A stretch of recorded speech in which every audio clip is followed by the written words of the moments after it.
Good morning, Dr. Lamb. Good morning. How are you? I'm doing well. How are you doing? I'm excited to be here. How are things with you? Things are good. Things are busy and back in full swing with, classes going at work and my kids all over the place with stuff. So Yeah. yeah. How Yeah. about you? How's Lake Norman area? Good. I'm here rarely, but it's good. Yeah. It slows down in terms of right after Labor Day. This past week slowed down in terms of all the things that colleges, as you know, go through to get cranked back up for the fall. Convocation, faculty, what is it they call it? We have orientation and back to school meetings and Exactly. All of that stuff. open house. Yeah. Assessment day. Mm-hmm. So we started on August 6th on the Saturday. We officially went back in session that Saturday morning. Now I work year round, of course, but all the 9-month people came back that day.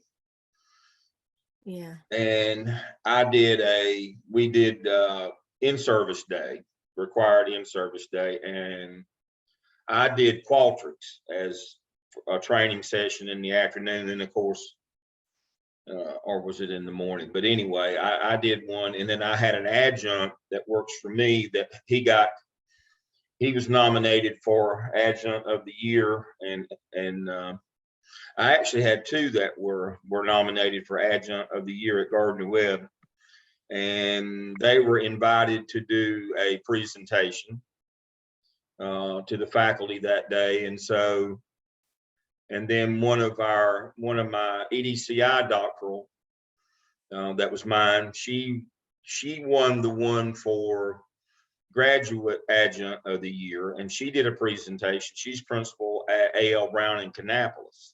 Oh. And then my other adjunct is Joe Bullis.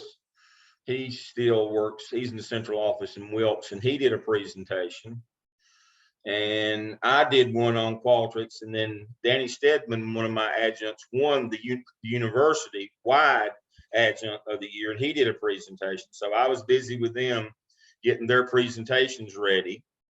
And then, of course, they got invited to the open faculty convocation. And then I did one, and I won another award for some reason. I have no idea why. And then I've been heavily involved with that. And then it finally ended last Tuesday or Wednesday or Thursday, when we had a day where we did a roundtable focus group deal of the best 8 teachers at Gardner-Webb. And again, I was just there to round out the field. And we did a day up in the business school working with them. And so that's taken a lot of time. I've had to write a lot of stuff and do a lot of things with all of that, plus all the normal cranking things up, task stream, all the other stuff that I normally do. I've done 2 more sessions with doctoral students on Qualtrics in the other disciplines. And so had a lot of side projects going. I've written a couple of articles, done some other things out of all of that stuff. And so the university background stuff that nobody ever sees for your professorship, and if you get a distinguished professorship somehow, that then all this other stuff that you have to do. And so that's been, I'm complaining that my gold shoes are too tight, I guess. I'm not. That's a lot on top of all the normal back to school. Exactly. Stuff. That's been a month of just crazy times crazy, just, what's next kind of stuff, meetings. Organizing, we're changing over to Weave.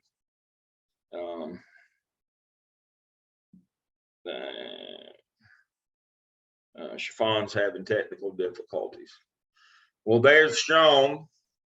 Good morning, Reed. Hey, Joe, how are you? Angelique, Talia, Birdie. I got a call yesterday evening driving home. I was late getting home yesterday. I was on campus working. Again, what an idiot I am on Friday. But the good thing about Friday at Gardner Webb is you can lay down in the road and not get run over on Friday. I was the only one there, I think, yesterday, me and the help. And I'm driving home and I get a call and I thought somebody was trying to sell me something. Then they said, Sean Perry told me to call. And I thought, well, why'd you stick these people on me? But it was one of Sean's teachers. I'm going to try to hope to work with her to get her in the program, but that was good. So thank you, Sean. I always, I forgot. I've been spending an inordinate amount of time recruiting for doctoral programs. I don't know why I've gotten involved in that either. And so we had a big fall in, I have a partner.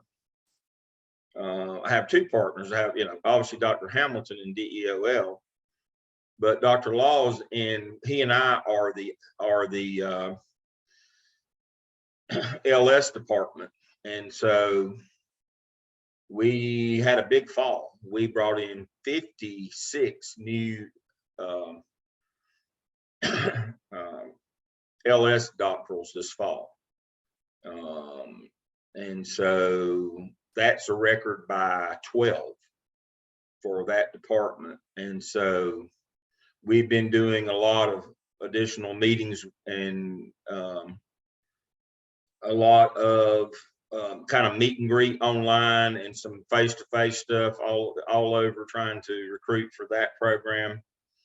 And he started 5 new cohorts this fall, which is by far a record. And so we had a very good fall in the LS department in terms of the doctorals. Now, we did not have a good fall at the Angelique. We didn't have a good fall for masters and postmasters. We did not have the folks. We did okay in postmasters, but the teacher level folks that we normally get to start the administrative program, we did not do well. We only got 25, 28. We would normally in the fall get about 50 of those. We got about 28. Teachers are just overwhelmed. The folks who are out of the classroom, we did okay. That's the doctorals and the postmasters. We did okay in those, but the master's level folks, teachers they're overwhelmed, they're overworked. I don't have to tell those of you in the school business that it's been tough for them, really tough. And those of you in that line of work, I know it's been very tough for you. And so have a good day. Pray for you all the time. All right. Well, I think we'll get started. I don't want to keep y'all too long this morning. I want to go through some things. Prayers for Angelique. COVID has just ripped apart. I've had when I was talking about 28 to 25, I started with 28 in that master's program. And I'm already down to like 25 or 24 because of COVID. I had 4 of them got COVID and had to drop. And I've lost in the postmasters program. I think I've lost 4 in that. I think I've lost 8 already to COVID this fall. And so it's it's not gone. Let me go ahead and share my screen and get started this morning.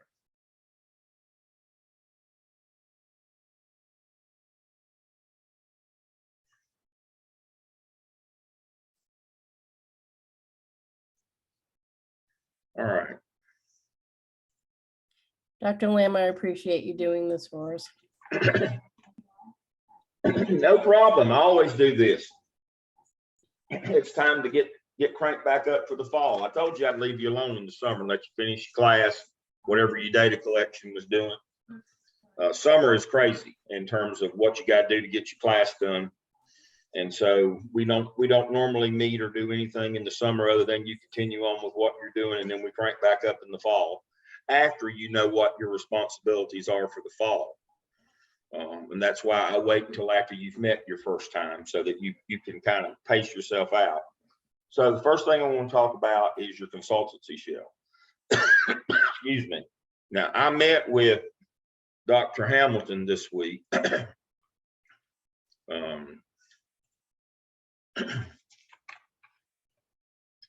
Specifically to talk about this. And we're still on the same page as we've been on. As you know, we've been transitioning for 2 years away from a just straight consultancy to a dissertation in practice. Y'all all know that. That's what the way that I taught you. It's what you did when you came through your methodology. That's the big change, is your methodology for dissertation in practice. It also changes what your final project, your executive summary is going to look like. It does not change your consultancy shell at all. Now, it will be phased out with some of the classes that came behind you, but the decision was made in Webb Hall. Remember, these are not Craig Hall decisions. That's where the College of Ed is. These are Webb Hall decisions where the college administration and the group that works with SACS accreditation and the 5-year review, they are housed all in Webb Hall. They are the folks who make these kind of programmatic decisions and simply pass them down to Dr. Hamilton and I. And so the decision has been made that pretty much everybody that finishes starting this semester through next summer will stay with the existing format of the project shell. So just keep on going. You know what to do. It's self-explanatory. Now, where the differentiation comes in is in your executive summary at the end. All this stuff is used. Let me say that again. Everything in this shell is used in that executive summary. How it's used is differentiated by where you are in the program. Now, what will happen? Y'all are summer completers. In February of the year that you complete, which will be February 2023, Dr. Hamilton, so you don't need to see any more of this, Dr. Hamilton will send you this. Let me pull it up.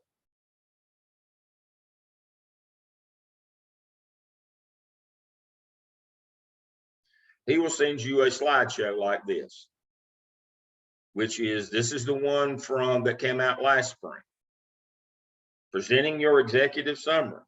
He will send you this slideshow. Now, most of it will be the same as this, but now do not say, send me a copy of that one, because this is not the one you're going to use. He will send you one that is specific to your cohort. It'll have much of the same stuff in it. It'll say presenting your executive summary. It'll tell you what your presentation, the notion here, this will be the same. Skills you develop, how you applied your knowledge, theory into practice. And this will be the same. You get 20 minutes, 10, 20, 30 rule. Don't read your slides. What questions do you have? And he'll have the presentation basics. These will be the same.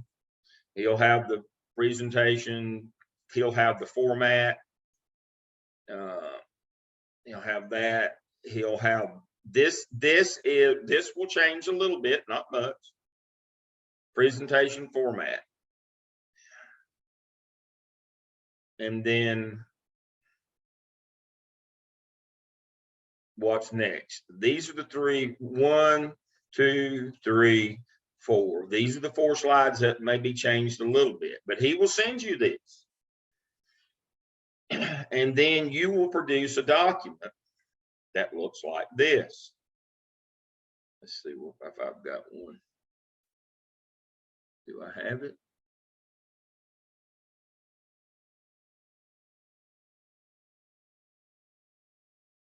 Where did it go? I better pull another one up then. I had one up.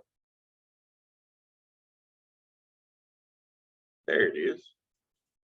I don't know where it went. There it is. And you will produce a document that looks like this. This is one from this summer, from Jonathan Davis. You'll produce a document that looks like this. And it will go to your editor, Barbara. This is the edited copy.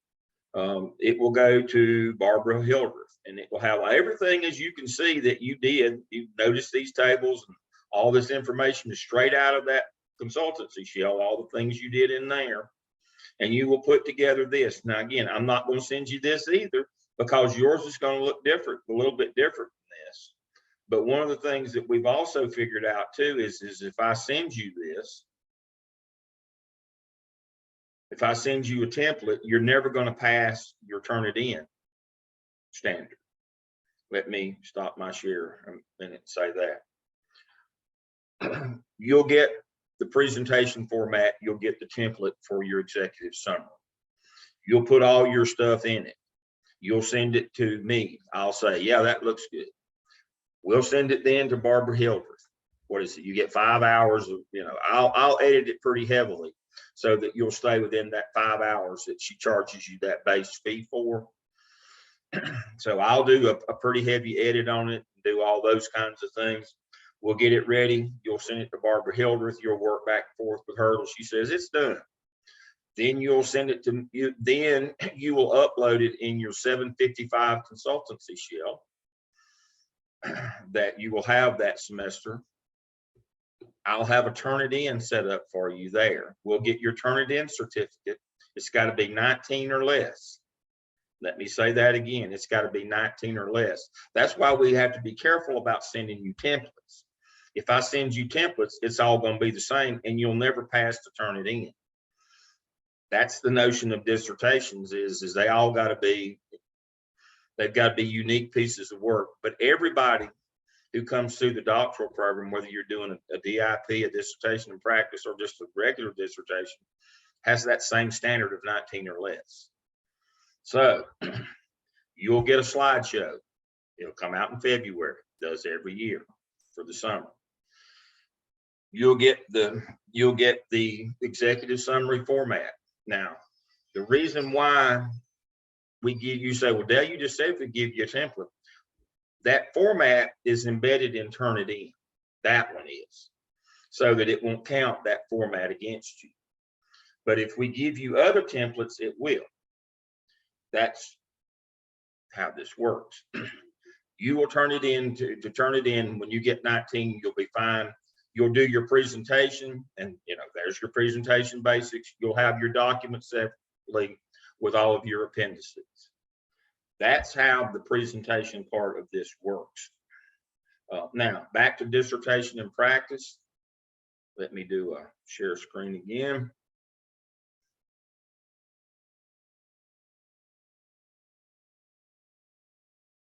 Move some of this stuff out of the way. And here it is.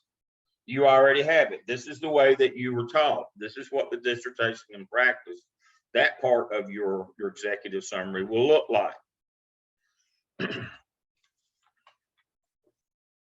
It will be in a 5-chapter format, just like I taught you. It will not change. This is it. You have it. These two right here, those documents. There they are. These are things you did for me in 738. You will have your lit review. You will have your introduction. You already have these things. What your theoretical framework is, what your methodology is, because we had you write it out. Which of these you use, explanatory or convergent. The only thing that I turned you loose to do after we got through was to do your Qualtrics, to gather your data. Most of you have done that. Then we ran your results. You do your findings and recommendations, and then a whatever your project deliverable is or the action plan that you developed, whichever way you went in terms of what that final piece is. And those are your 5 chapters. It's the same way you were taught. It's what you've done. It's what you know to do. So this is, again, what you need to be focused on between now and February, as well as keeping up with your consultancy shield. And that's it, folks. There's nothing new or different. You know, you'll be given your directions, and the change from other programs is minor, is very minor, and it's all, but when the 2 documents come out in February, your executive summary format and your presentation reminders, that PowerPoint that he does, you know, everything we've done fits right into that. You won't have nothing that you did was extra or wasted or not going to be used, and nothing, there is no change because you were taught in a dissertation and practice format. I've been doing that since spring 21. Everybody that's come in through since spring 21 has had dissertation and practice format. How did I know that? Well, I work in the other 2 doctoral programs. I pay attention to what's going on. And I knew from the initial review, which happened in 2020, we had the initial review, that we were going to have to change the DIP because that's what the president of the college wants.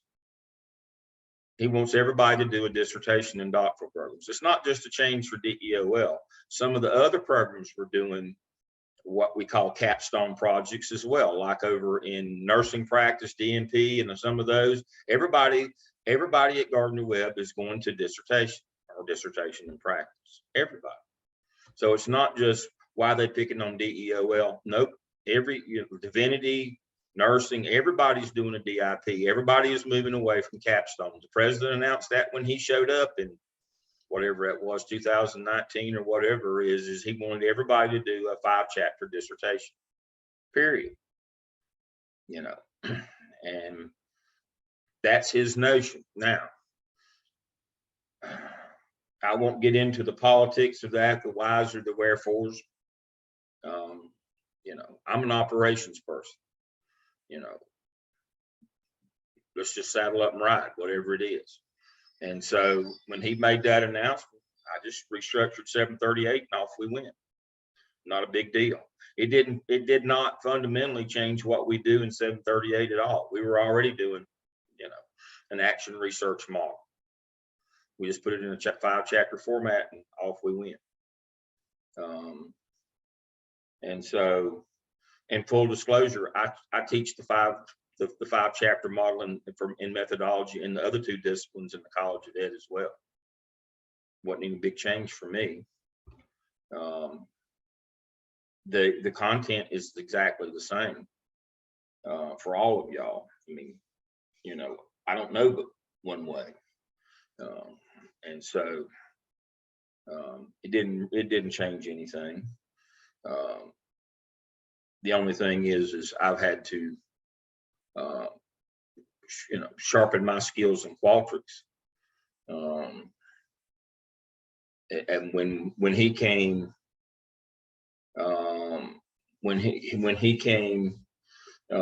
he wanted a common piece of software, and so that's when we bought Qualtrics and went to that.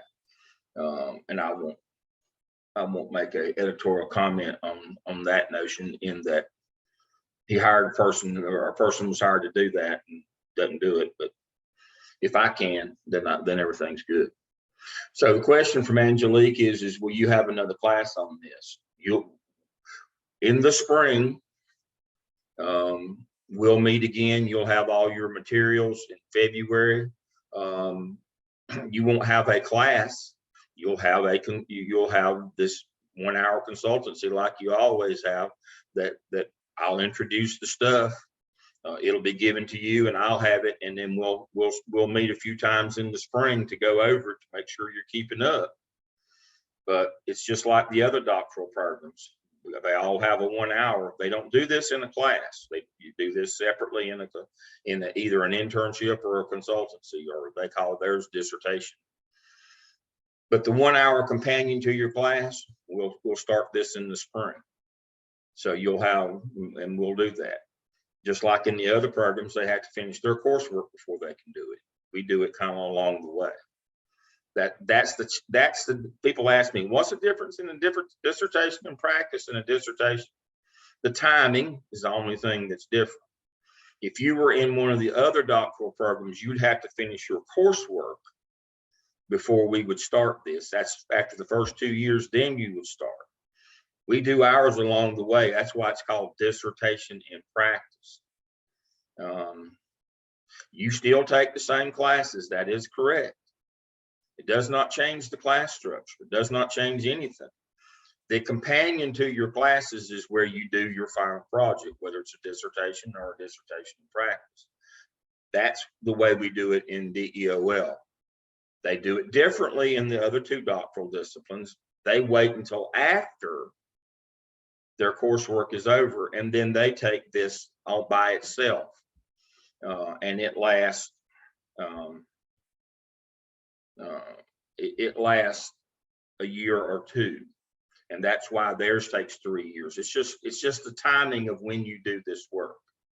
They don't have theirs jump in and start this until after their coursework is over. Y'all do it along with your coursework. Yes, you will use all 3 phases of the consultancy shell. That's why I said nothing has changed, folks. You keep on doing your consultancy shell. It's just how it's presented at the end will be a little bit different format. Not much, probably 90% the same that everybody else has always done. Just how you put the final project together for your presentation is the only thing that changes. And it's minor. But the content of what you do has not changed. You still do your consultancy shell, all 3 phases. We need that. We need that stuff, just like you saw in Jonathan's presentation. You saw those different charts, all those things that he created, that goes in that final summary. Nothing will be extra or wasted. Your dissertation in practice is the only thing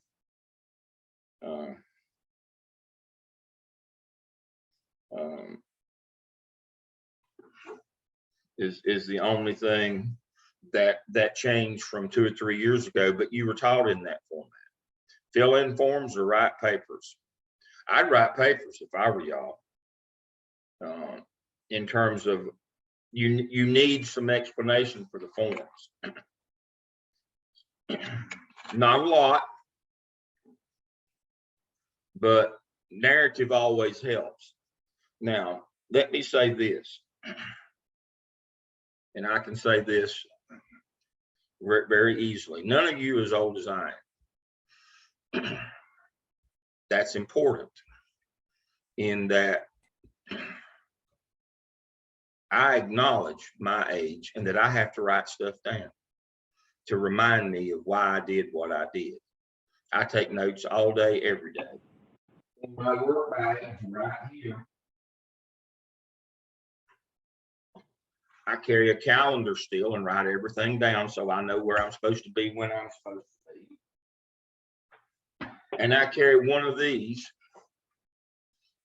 for every one of my classes, for every one of my consultancies. And I write myself notes all day long during class about where I am, what I've done, why I did what I did. Because when I sleep, I tend to forget. Now, if you're still young enough that you don't have to write stuff down, good for you. But I would recommend that you get in the habit of doing that. So the question is do we write a narrative or do we fill out the forms? You fill out the forms in your consultancy, but you write a little narrative that goes along with them. That's basically reminder notes to yourself of why you're doing what you're doing.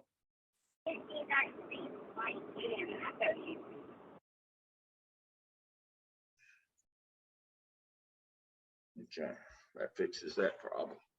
So I thought it was because of the turn it in that we need to do the papers. You do the papers to remind yourself when you putting all this stuff together why you did what you did. Because when you put it all together, you're going to have some narrative. You're going to have chapters that meet a certain standard in terms of page length. Okay, And- well, I didn't do the forms. I wrote them out in the paper form. Does that make a difference? No, that's great. Okay, so I don't have to do the forms. I would do the forms just to have the reminder. Here's the form, and here's the narrative that goes with it. I would do the forms just so I would have. You're Okay, going to have to put all this stuff together. I'm going to Charlotte here in just a few minutes to meet with one of my doctors and one of the other programs. And the reason why we're meeting is to try to pull all this stuff together and put it in a 5-chapter format. But that flows into a narrative. The forms will be your charts and tables, but the narrative is got to be a read. We've got to read this thing like a book, and it's got to tell us a story. That's what a dissertation does. It's a 5-chapter book that tells a story. The forms those forms that they have you fill out along the way are basically your tables, and that show your work, and then the narrative tells the story. Now, you don't have to have those forms, but if you don't, then we don't have any context for your story. A dissertation tells a story. It has a beginning, a middle, and an end. The beginning is the introduction. Why are you doing this? What problem are we trying to solve? The second chapter, your literature review, gives a theoretical framework of why you're doing it this way. Your methodology says this is what we're going to go collect and how we're going to analyze it. Chapter 4 says this is what we found. And then chapter 5 says this is what we did with it. Recommendations, action plan, deliverable to the organization, whatever we created for them. We create something for them. We tell this story. Those forms are kind of like our tables along the way that give our story context. If you don't have them, that's fine, but your story is going to have to be very compelling without those tables for context. It's a better visual in your final one to have those tables for context. It tells a better story. okay. Since I already turned in the paper, and let's say I go back and do the form, do you want that turned in as well? No, Okay, it's for you. okay. The form is the equivalent of the notebook, is what I'm trying to, it's the parallel I'm trying to draw here. The form is equivalent of the notebook, that is the context. I did this and this is what I did. Okay, That's the whole notion here. If you can tell the story without the forms, that's fine. I'll just tell you, I can't do that. I have to have those things to remind me of my story. And that way I know I don't leave anything out. I've got those are kind of my reminders, my notes. I've got this form. I need to talk about that. I've got this form. I need to tell about that. But if you can just tell the story, you're okay. But it's hard to remember all those different moving pieces. That's why I'm meeting with Vera after a while. We're starting to, she's started hers. She finished her coursework this summer. No, I'm wrong. She finished her coursework this spring. And we've already met twice. We met twice this summer, and now we're meeting for the fall.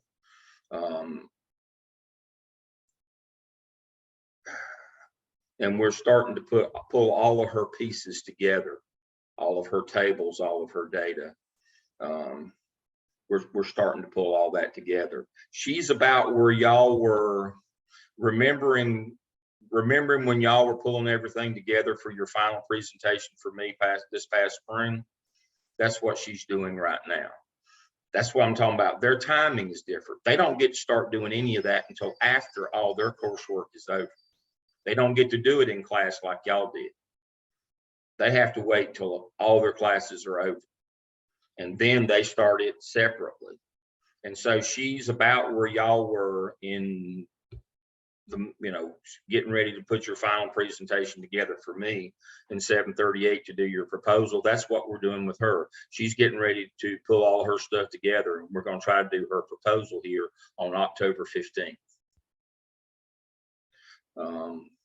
And so in the end, she'll be at the same place that y'all are at the end, but her timing is different. So when people say, well, they do things differently, or you meet with them separately, I have to meet with those people separately because none of it is common like y'all's is. That's another advantage that y'all have. You have a common format. But that's another reason why we have to be very careful and not give y'all templates, because y'all have a common format. The other folks do not have a common format. Their methodology is not limited. Their theoretical frameworks are not limited. They don't work off of 5. They work off of 1,000. They can pull in anybody or anything, because many of theirs are not action research. Many of theirs are theoretical.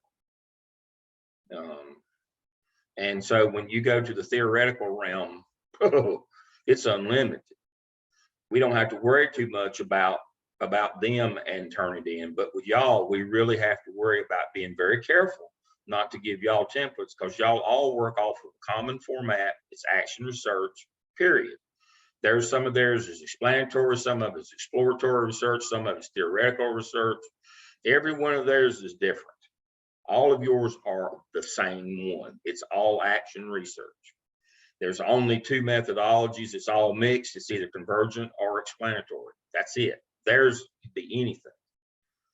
That's why we wait until after their coursework and work with them individually. Because theirs is not common to anything. It's all empirical work. It's all first time. It's all different. There is nothing common among their format.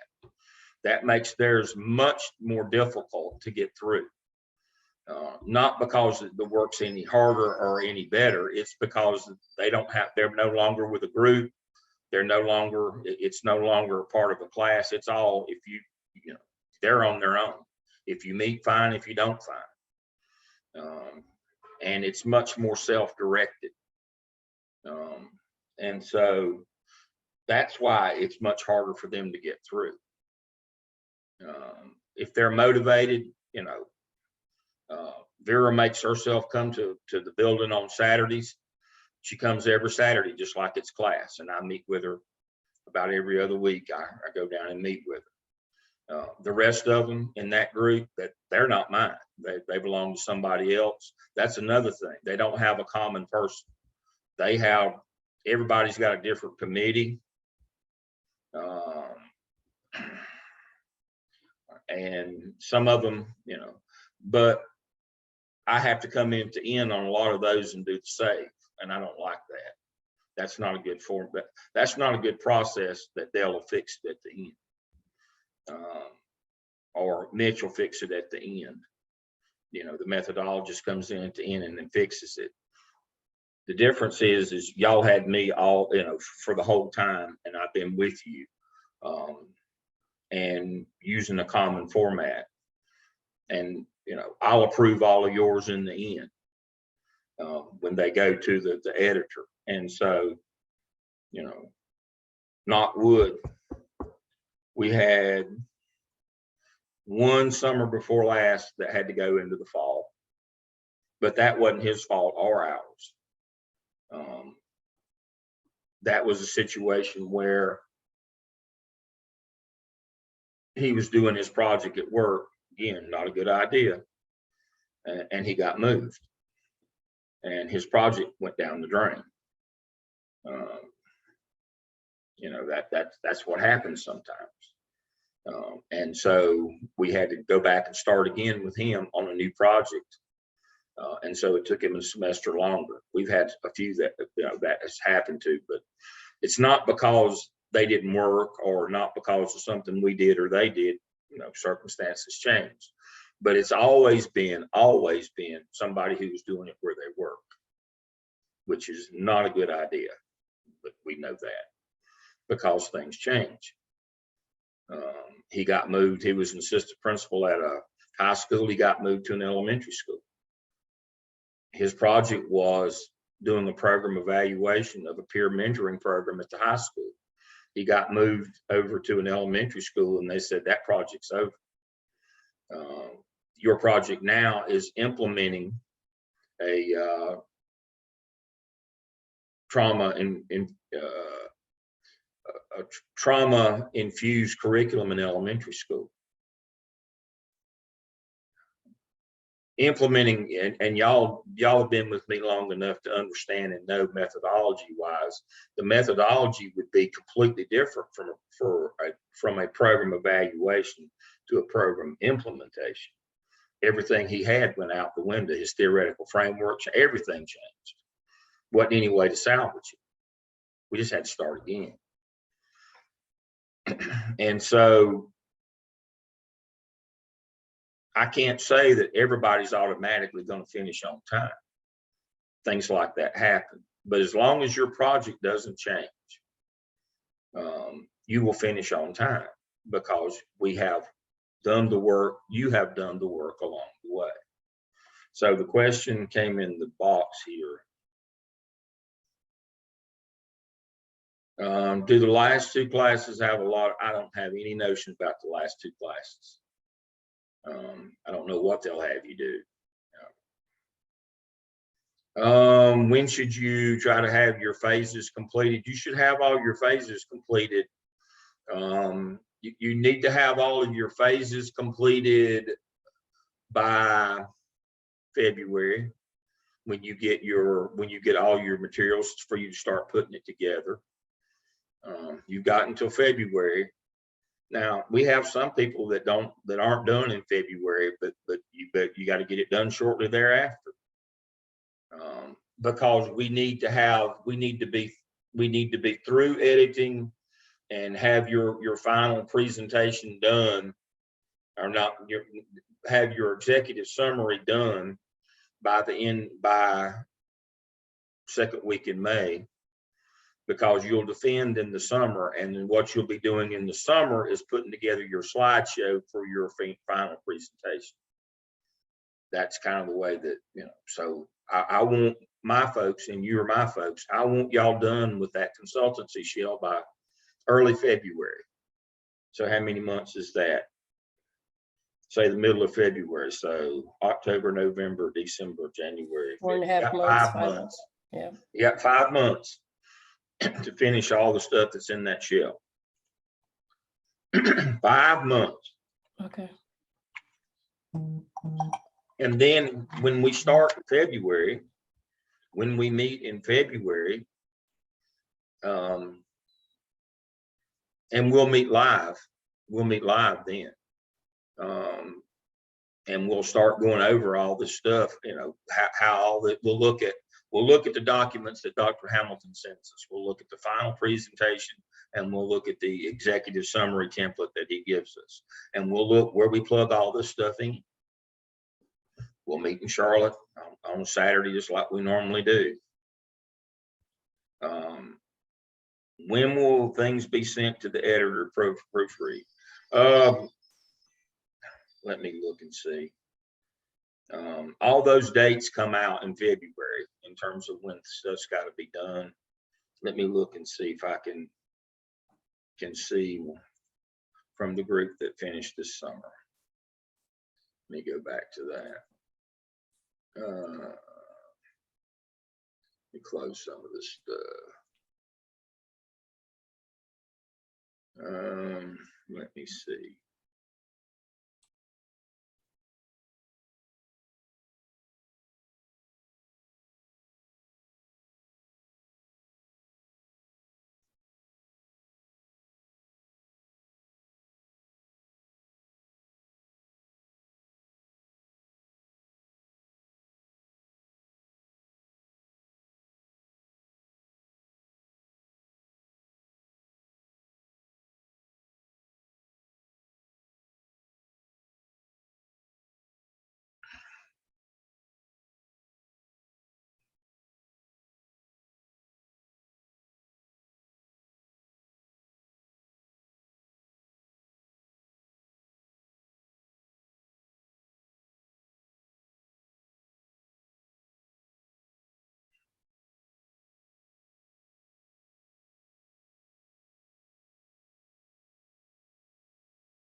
Okay, this came out on February the 11th.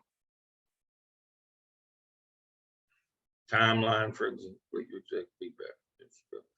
Agency consultant signs off, turn it in, email your editor, turn it in. So this came out on the 11th. Let's see if they had some dates.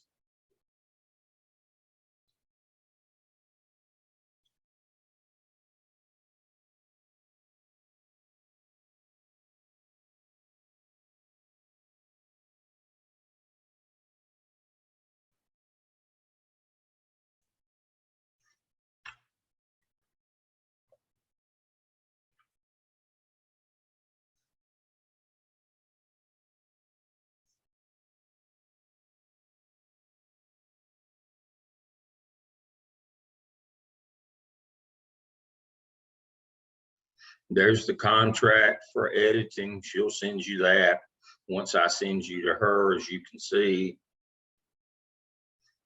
this all happened in April. Let's look for the earliest one.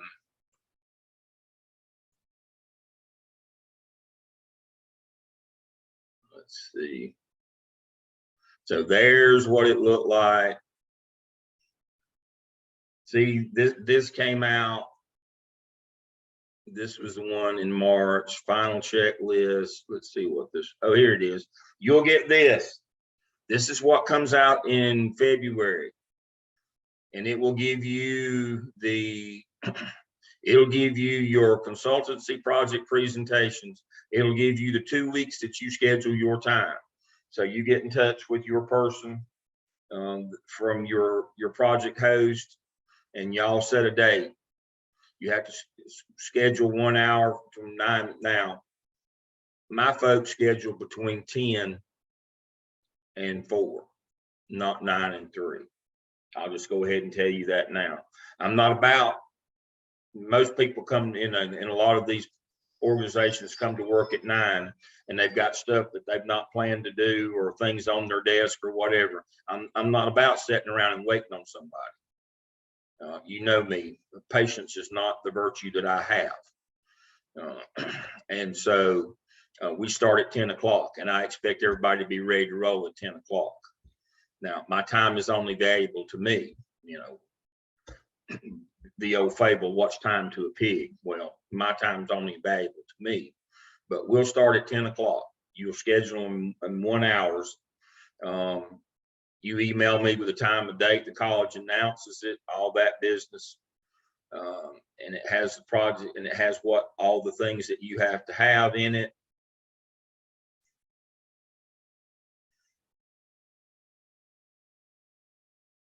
And it has this stuff right here.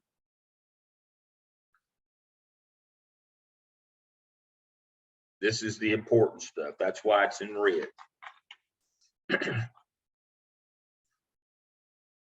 Final date to sponsor April 25th. Turn it in submission. Submit. Final date to the editor is June 1st. That's final date to editor. It can go before then, but if it goes after June 1st, you will not finish on time. So that's why I said it's got to go sometime in May. It's got to go to the editor. You know, we like to have that done by the end of the spring semester, which is what, the middle of May. And we give you a couple of weeks grace there. But if it goes to the editor after June 1st, you will not finish on time. It goes to the editor. There's a contract. Here's her information. She sends you the contract. So it's got to be to me, you know, 2 weeks before then, so that I can make my edits and go through it all. And then here's all your timeline, edited, completed, final. Your editor submits you your final copy, and she won't send it to you, the final copy, until you pay her. Final presentation date to, you know, for the final one is June 14th, and then you do your, that leads into these dates right here, June 27th. So you have to be done and have it ready by June 14th, and then the last week of June is the first week that you can schedule They have windows at Gardner Webb. Again, this is not a Dale or Jeff deal. Gardner Webb has final defense windows. These will be the 2 week. This was the 2 weeks this year for that window that you had to present in. You'll get this document, as I said, in February that tells you all this stuff. It will give you your format, as you can see. It will give you your dates. It will give you your deliverables. But in general, you need to have your consultancy shell done by the time that this process starts, which is mid-February. You need to have your consultancy shell done. You need to have that done. You get this, we start putting it together. That's when we meet. We look at the format. I go over it with you. This is what you plug in here, here, here, here, here, here, here. And then I turn you loose.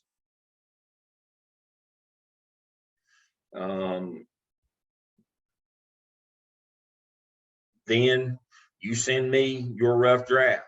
I go through it. We fix it, whatever needs to be fixed, and then it goes to the editor. We get it to the editor by those days. Now, I turn things around a lot quicker than 2 weeks, but you know, again, there's a reason why there's a 2 week window there. We may have to go back and forth a few days, but make sure that you know you're going to have that, and then it's got to be to the editor no later than June 1st. Let's go back and look from this past summer, and I'll answer these questions that just came up.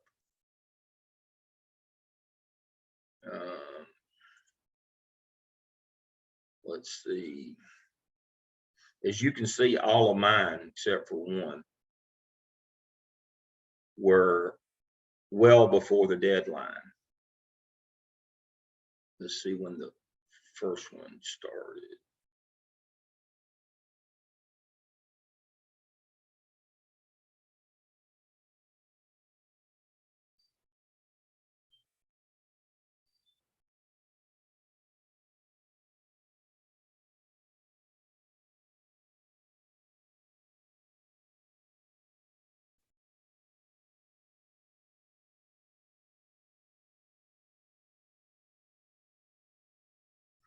All right, my first one went in on, looks like May 19th.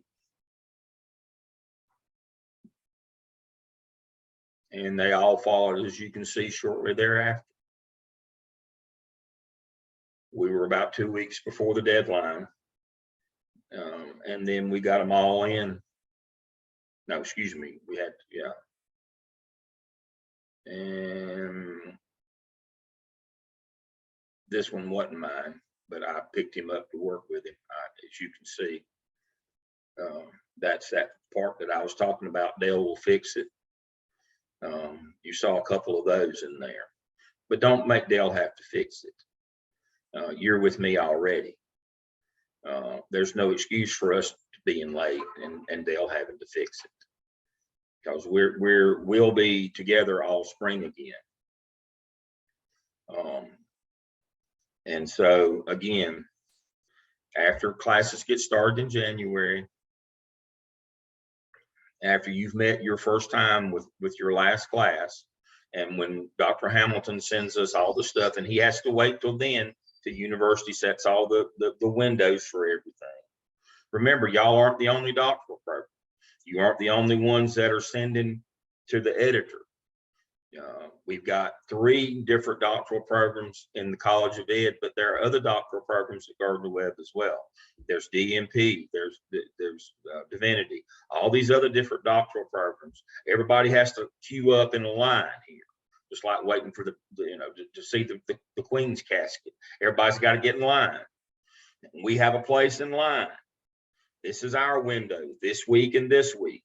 Those other weeks, those are windows for somebody else. And the editor, this is our window for the editor. And so we have windows that we have to hit. The university puts all that stuff together and announces a spring schedule. Dr. Hamilton then takes that and then develops this document I just showed you with the stop signs, the red dates, do this, don't do that. He'll develop that. He's got a couple weeks after that's all announced. It will come to you, it will come to me. That's when we will meet. There's no need for us to meet till then to sit around and talk about what might happen once we have the format.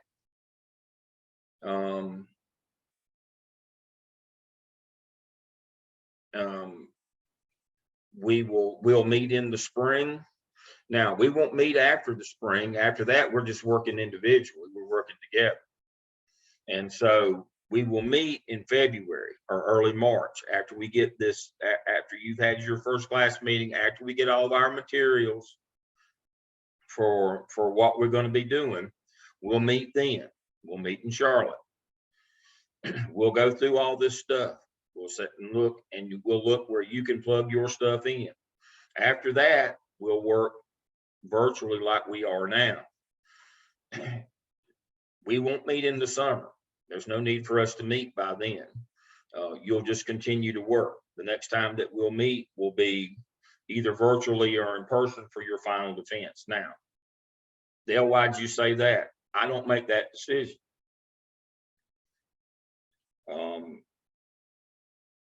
In the other programs, we've gone back to live meetings on campus at the main campus. I don't know if they'll require y'all to do that or not. Again, that's not a Dale or Jeff decision.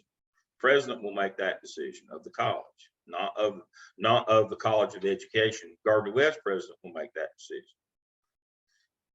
And so the edict came down. We've been meeting. I've had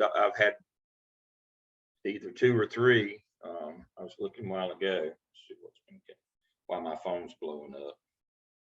What was I looking at a few minutes ago?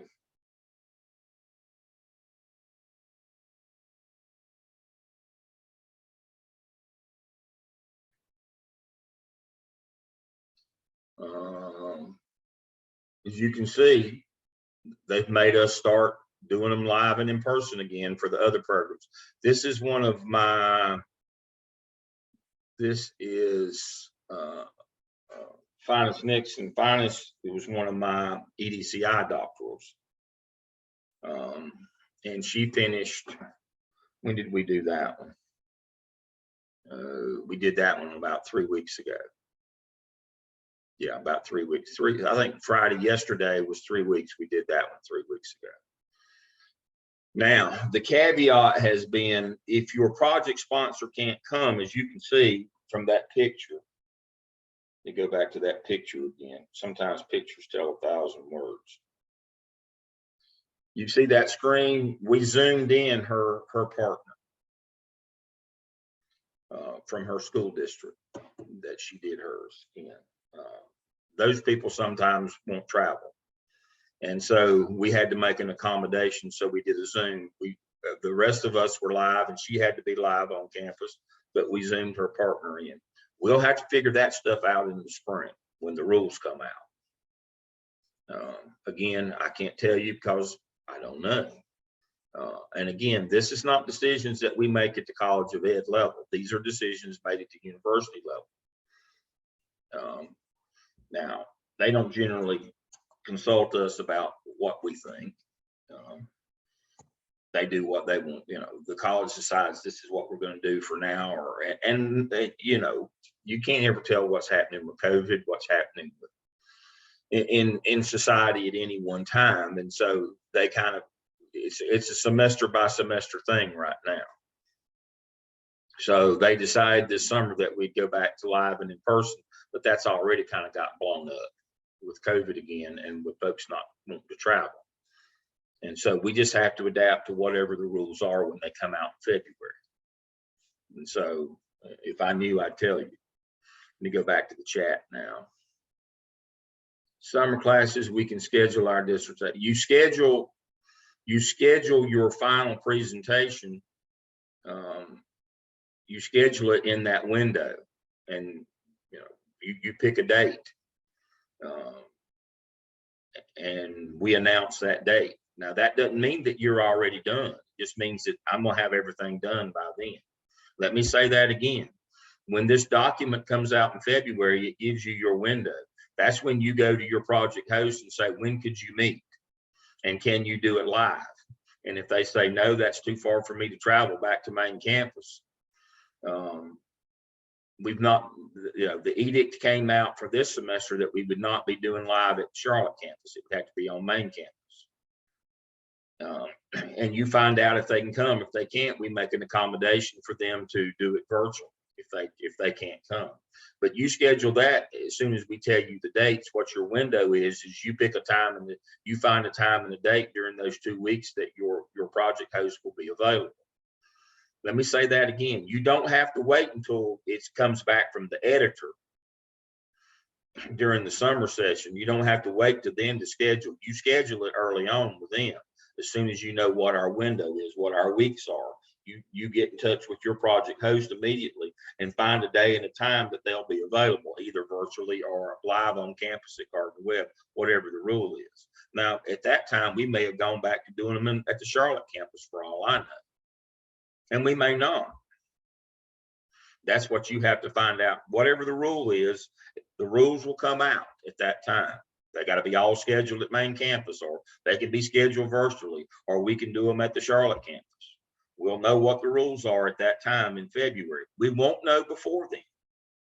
This is not something that Dr. Hamilton and I get together and decide, or Dr. Bull at the College of Ed. We'll have the rules will come down from Webb Hall and tell us what the rules are. We will go then proceed from there, but you'll get a 2-week window. It'll generally be around, ours generally is the last week in June, the week after the 4th of July in July for you to defend. You'll pick a time during that 2-week period of time. It's actually 3 weeks, but the middle week is not ours. You'll pick a time during that 3-week block of time, either first or last week. You'll pick a time and a date. Now, I would advise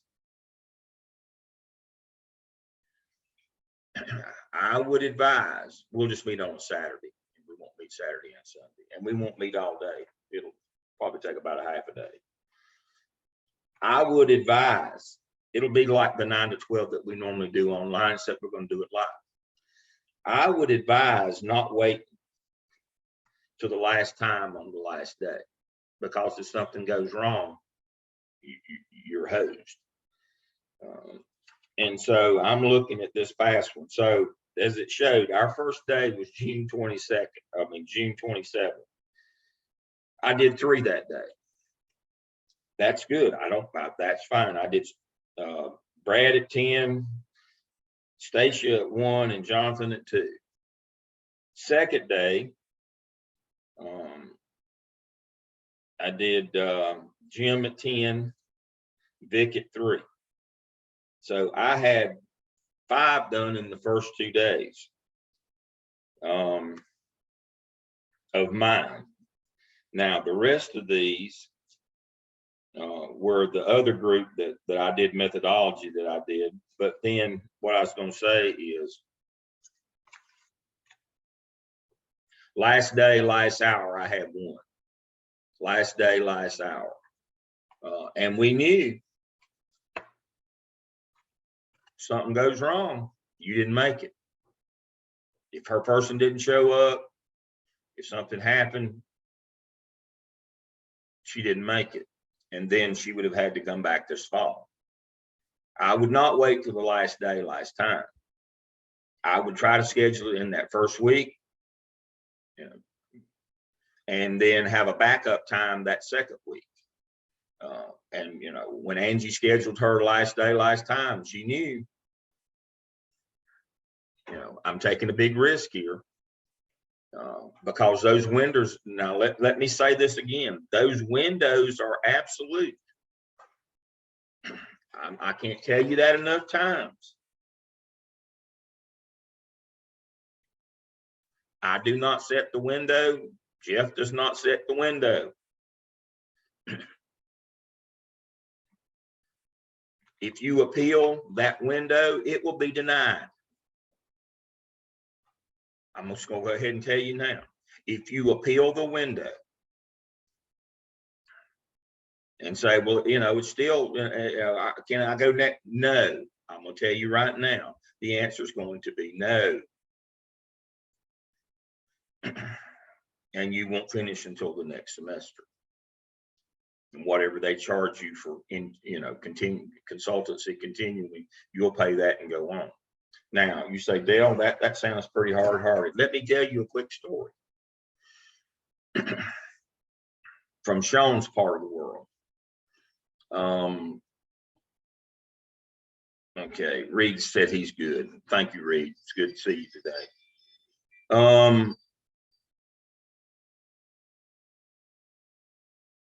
25 years ago, 30 years ago,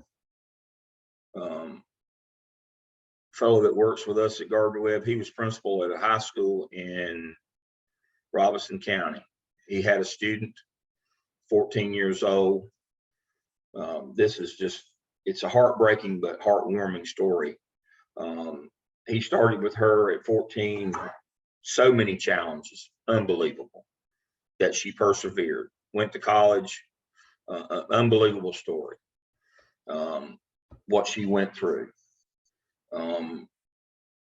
Stuck it out, got to college, eventually became a teacher, came back in the program that Sean went through at Gardner Webb with me.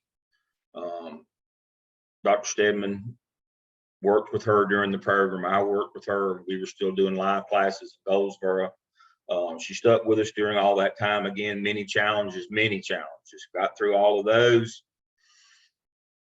Came back in our doctoral program a few years later. Great student, but again, everything went well. Dr. Stedman, I on her committee, everything's good. Worked with her methodology. She had some methodology challenges that we were able to fix at the end. Everything's good. 2 days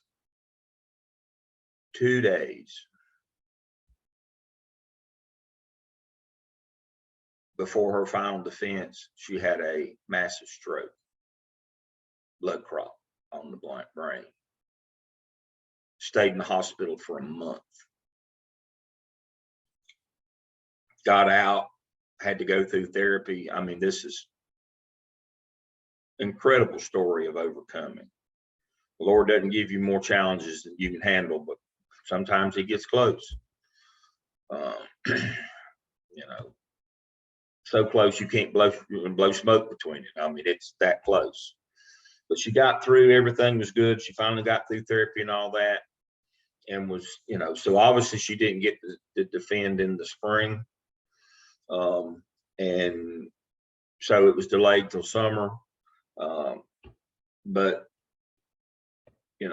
we asked for a week extension for the summer for this student who'd been with us all these years, been through all these, overcome all these obstacles, had a stroke, all this stuff.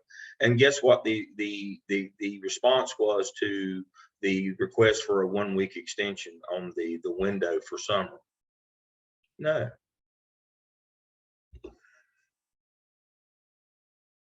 This is the greatest story ever told. And the perseverance of this person is beyond belief. No. And so we did her final defense.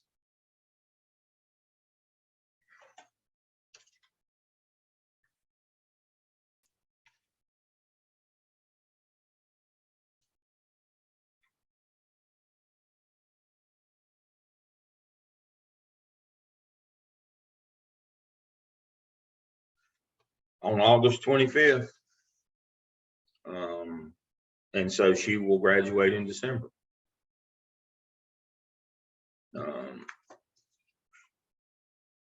That's the way the world works, folks. If life's hard, then you die. I just summarized it for you. But she will graduate. She will graduate in December. And that's a praise God. God is good. That is correct. God is good. Amen. But when I say these dates are firm, nothing that any of you will go through will even come close to what Winter went through. And the answer was no. So I'm just going to tell you that up front. These dates, when you say, can we go to the next? No. You'll have a 2-week window over a 3-week period. If something happens, act of God doesn't matter. the answer will be no, you will not finish this summer. She didn't get to finish in the spring. She didn't get to finish in the summer. She'll finish in the fall. That's the way the world works. They're hard and fast on these deadlines. Appeals won't help. And it don't matter if your program coordinator goes marching up the hill like hers did. They'll get the no in person just like they got by email. And you'll come back with your, your hat and with your head in your hand. That's a story in itself. I was on the phone with him, and I was actually on campus, but I was on the phone with him, and I saw him walking up the hill. And I said, "Where are you going?" I called him on the phone. "Where are you going?" "I'm gonna go." Well, good luck with that. Don't get yourself fired, because I don't want to have to do your program and mine too. And I know that's what they'll make me do. And so, I've kind of detoured here, but I'm just, I'm making a point, folks. When we get this document in February, it might as well be chiseled in stone. It might as well be on tablets when it comes down from the mountain. You will meet these deadlines, and you will meet these, or you will not finish. You will go to the next semester. It's just that simple. So what can you be doing in the meantime? You can be wrapping up your data collection with me. Again, we do that individually. You wrap up your data collection, and I'll give you your final results, and then you will write your findings and your recommendations and whatever your deliverable action plan to that. I'll be with you if you need me. In the meantime, be working on that consultancy shell. Finish that shell. Have it done so that we can get a good running start when we meet in February. Now, it may be March 1st before we meet. So don't hold me to February, because I don't determine when that comes out in February and what your class schedule is. We'll work around your class schedule. You'll have already met your first time with your spring class. We will meet in between the first of your class meetings and hopefully the second of your class meetings.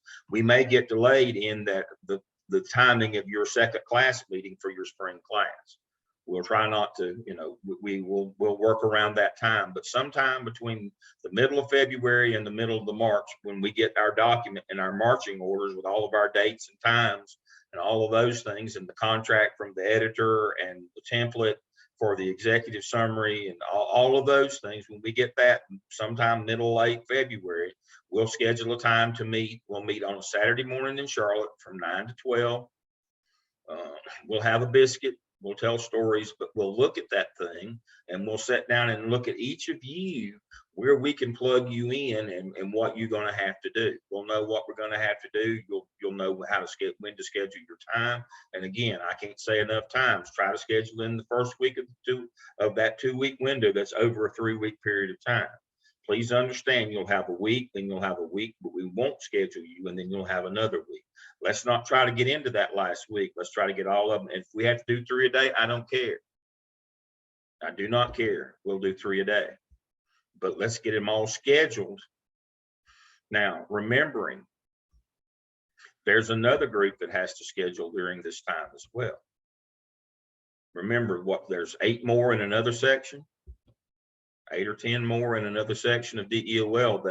So it's not just the 8 of you. What is there? I think there's 16. I know there is. There's 16 of you that have to have a time during that 2-week period, over that 2-week window, over that 3-week period. There's 16 of you, not just 8. And I have to be at all 16 as your methodologist. Now, I'm your chair and your methodologist. The other 8, I'm just their methodologist, but I have to be at all 16 of these. So remembering, you say, well, there's just 8 of us. It ought to be easy to find the time. No, it's not as easy as you think it is. But I'm telling you, as my group, I want y'all all to try to go the first week. That way we've got a backup week if something goes wrong. Don't put us up against that deadline, because I'll have to deliver the bad news that you're not finishing this summer. The notion of appeal is that there is no appeal. I'm letting you know that's the long-winded story about winter. It doesn't matter. You know, there is no reason why they will give an extension. None. If they didn't give winter one, they're not going to give you one. And so just know that up front. And then we'll meet in February. We'll have our marching orders. We'll put it together. You'll get me your final copy 2 weeks, you know, at least by the middle of May. I would like to have it by May 1st. Again, I don't like getting up against deadlines because I've got 16 of them coming in. I've got yours, and I'll have to check the others as well for their methodology piece. Dr. Hamilton will look them over from top to bottom like I will yours, but I'll have to be available to check any methodology. We'll get them to the editor. When they come back, we'll turn them in, make sure that you're 19 or less. We'll get turned in certificate. That will be in the appendices of your final executive summary. Will be your turn it in document that says you're at 19, you're at 18, you're at 17, whatever you are. And again, that's the reason why we don't give you templates. If we did, we would exceed our turn it in limit, and then you're hosed. You got to go back and rewrite the whole thing and take all that stuff out. We don't want to have to take out stuff that we put in. We only write it but one time. And then you'll schedule your defense, whether it's in Charlotte, whether it's on main campus, or whether it's virtual. You'll schedule your final defense. Your person's got to be there from your project host. Now that's a non-negotiable. That person's got to show up. Now, I had one this summer where I was the project host, I was the methodologist, and I was the chair. And so for Jim Rennie. And so his was fairly easy in that as long as I show up, he's golden. But you won't be that lucky. And so, you know, make sure that your project host, you've got a time and a date for them, and you'll know whether they can do it and where they're going to have to do it. That factors in. So we can't be scheduling it now because we don't know what it's going to be. All these things have to happen when you get the document in mid-late February. So just like Birdie, let's see, I think she was in the chat a minute ago. Charlotte, February. We'll meet in Charlotte on Saturday morning from 9 to 12. That will do that. After that, will just be virtual. I think Birdie's probably already done all of the stuff that she needs to do in terms of collecting her data. She's written it up, all those things. I think Joe's about there as well. Talia's about that place. I know Beverly is. Reed's already done all of his. I mean, you know, the beauty again of having me and doing it all together in classes and continuing on for your data collection is you're way ahead of the game. If you were in one of the other doctoral programs, you'd be 6 months behind where you are now. That kind of has to all fall together right at the end. Don't wait till February to do this. That's why I said you need to have your data collected and written up by the time that the fall semester is over, because we're going to be busy in the spring putting it all together when we get our marching orders. You know, our spring is going to be full getting that final executive summary done and getting it through, turn it in and getting it to the editor by the end of the summer session, or they give you a couple extra weeks till June 1st to get it to her. But it's got to be to her by June 1st or you won't finish on time. So what can you be doing now? Collecting your data, writing it up, finishing out your consultancy shell. That's what you should be working on. Same thing, nothing different, nothing's changed. Everything's exactly the same thing that we've talked about since we started this in this phase last January when we started class. I don't like to do things but one time. So I had you do it in the format that it was going to need to be done in. We don't have to change anything. We just have to keep on going. Questions you have for me? Have I answered all the questions that were in the chat? Everybody knows where they are, what they've got to do. If you've not collected data, you need to get in touch with me and let's get your survey and get that done. We've got a couple that are still at that point. If not, you know, analyze your data, write it up, and you're good to go. Most of you don't really have anything to do this fall except your classwork. And then when we get our document in February, we'll start putting it all together. I'd love to be able to give it to you now, but again, we won't know until February what the deal is. And they'll decide all that stuff. Yes, ma'am. Once we get our possible solutions that we want to share with our host, Yes. do we present it to them in a certain way? Nope. Whatever you want to do, that's up to you. If you want to schedule a meeting with them and or you just want to send it, whatever you want to do with them is fine with me. Okay. That's kind of, again, that's that individual piece that you got to figure out what they want to do or what they're looking for. There's no template for that either. That's one of those things, is what kind of relationship do you have with them? Should we run it by you first before we show it to them? You don't have to. Okay. You don't have to. If you want to, I'll be glad to read it. Yeah. But this is all part. So Angelique asks, after the survey is done, politics, we present the finding to our host, or do we wait? No, you as soon as you get your findings, you give it to your host and you're done with them. The only thing we need for them is later on to come to your final defense to say, yeah, they did it, and yeah, we think they ought to get their doctorate. That's all they have to do at the final. No, you don't spring it on them then. No, as soon as you get it done, you get it to them and you're through with them.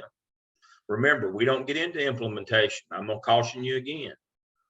We hand them the document and we run. It's up to them after that. We can't get into implementation. That's a whole nother deal.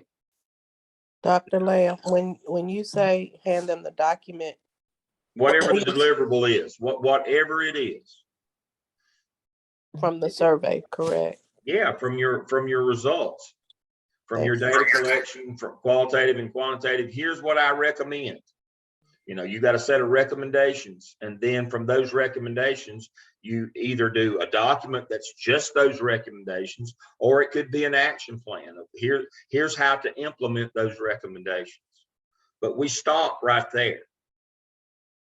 We don't get into, all right, we'll start implementing this next week, or I'll come over and we'll do. No, when you hand them that deliverable, whether it's just those recommendations or whether it's an action plan of how to implement those recommendations, whatever that deliverable is, or it might be a handbook or a notebook, or, I've had some, they were working with them on personnel doing like a staff handbook. Here's the handbook. You're done. You don't go back and say, all right, we're going to meet with the staff and here it is. You're going to explain it to them. No. You give the deliverable to the project host, and that ends your obligation with them. And I want you to end it at that point. Now, full disclosure, one of my students in the other section, who I'm doing methodology with, his partnering organization has already employed him to implement the plan on a side gig. That's on him. I would not recommend that, but that's what he's doing. Now, if that blows back or if that's a problem, that's on him. And it could affect, what happens at his final defense. He's taking a big risk that this implementation is going to go well. What I would have done is I would have said, when I finish this program, I'll be back and we'll implement this. But that was his choice to go straight into implementation as a paid consultant. If it goes bad, and things do go bad, folks. I've got you know, I got so many side gigs going, I can't even keep up with them all. I have to write them all down in the notebook here. But one of my side gigs, it's not actually a side gig. It's my actual real job. I'm running a side gig out of my real job where I have partnered, or we have partnered with a school district. And we are training 14. We put them in one cohort. We're training 14 folks of their choice to be assistant principals. It's a partnership between the college, our president, and their superintendent and school board. When I say it's a partnership, we're paying for half and they're paying for half. The students get to come for free. And the county paid their half. Now, that for those of you who don't know, and this is kind of down in the weeds, school boards are unempowered in North Carolina. That means they can't levy taxes. That means that when the school board develops a budget for the schools, they have to go hat in hand to the county commissioners to get it funded. The county commissioners are the actual funding source, not the school board. And so we went through all these different machinations. It took about a year to get all this done, by the way. And so last fall, a year ago, in August, 13 months ago, we took 14 students, and Gardner-Webb paid for half of them, and the county commissioners in Gaston County paid for the other half. And we have 14 scholarship students in the program in one cohort. It was supposed to be 12, but we ended up with 14. That's all well and good. Everything's just peachy keen. You know, future so bright, need to wear shades. Everything's good, except boom, all of a sudden, Gaston County is in a brouhaha over their money and their funding, and checks are bouncing, can't get people paid.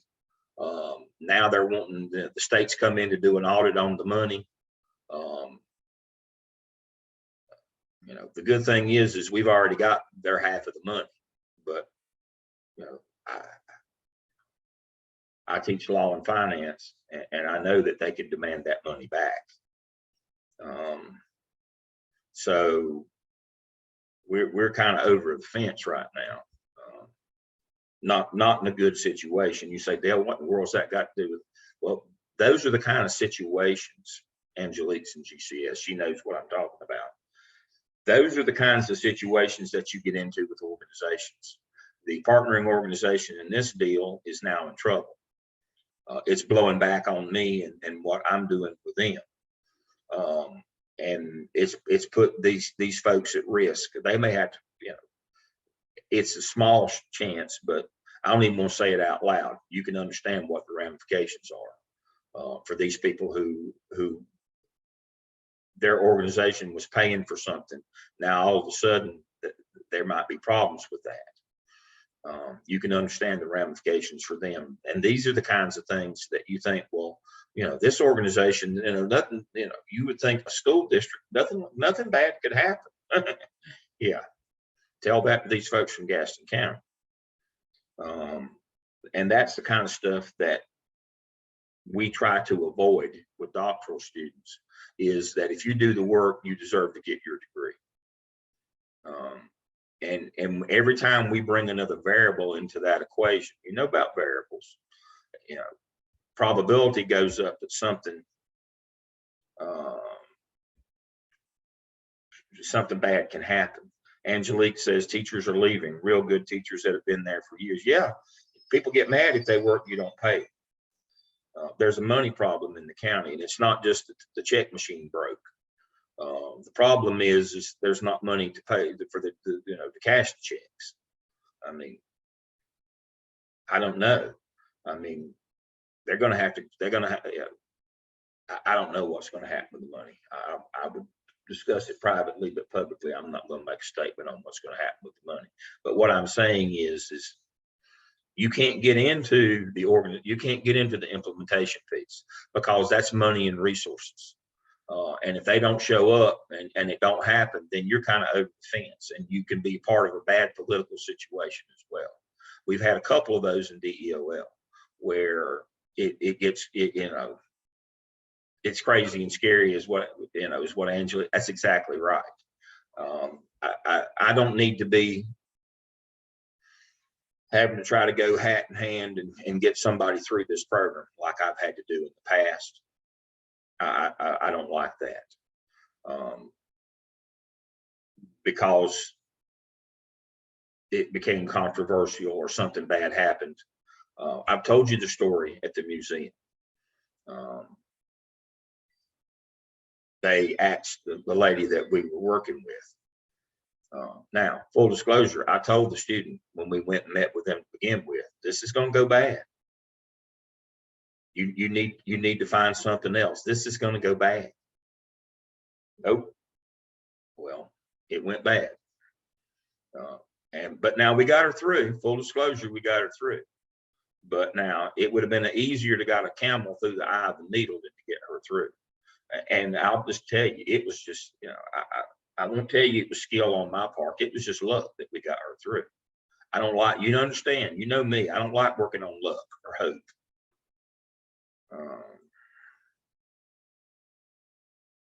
And so